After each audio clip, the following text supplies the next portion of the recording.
ప్రకటన గ్రంథము 6వ అధ్యాయము.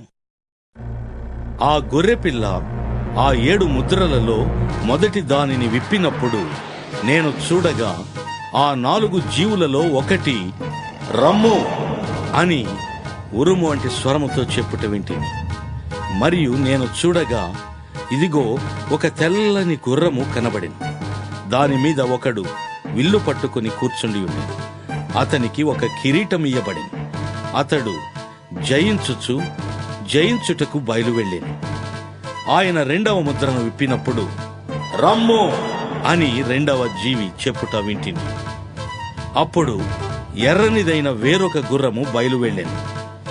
మనుష్యులు ఒకని ఒకడు చంపుకున్నట్లు భూలోకములో సమాధానము లేకుండా చేయుటకు ఈ గుర్రము మీద కూర్చున్న వానికి అధికారం ఇయ్యబడెను. మరియు అతనికి ఒక పెద్ద ఖడ్గం ఇయ్యబడింది.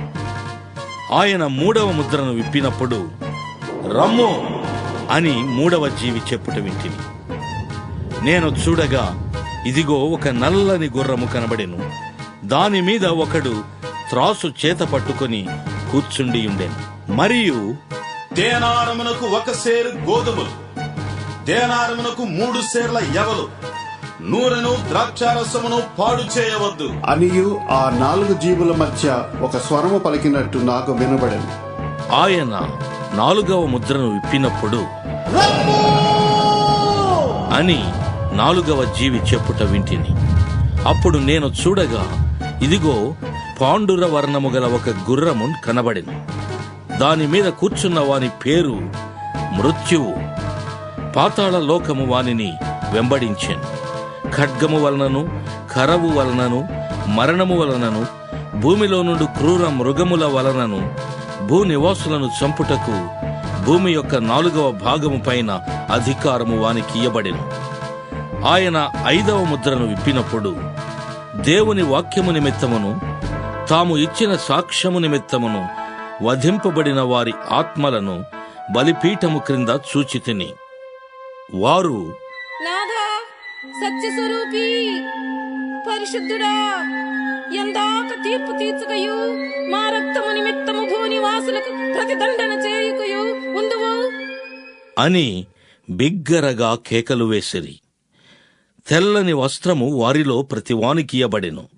మరియు వారి వలనే చంపబడబోవు వారి సహదాసుల యొక్కయు సహోదరుల యొక్కయు లెక్క పూర్తియగు వరకు ఇంకా కొంచెము కాలము విశ్రమింపవలెనని వారితో చెప్పబడెను. ఆయన 6వ ముద్రను విప్పినప్పుడు నేను చూడగా పెద్ద భూకంపము కలిగింది. సూర్యుడు కంబళి వలె నలుపాయను, చంద్రబింబమంతయు రక్తవర్ణమాయను. పెద్ద గాలి చేత ఊగులాడు అంజూరపు చెట్టు నుండి అకాలపు కాయలు రాలినట్టు ఆకాశ నక్షత్రములు భూమి మీద రాలెను. మరియు ఆకాశ మండలము చుట్టబడిన గ్రంథము వలెనై తొలగిపోయెను.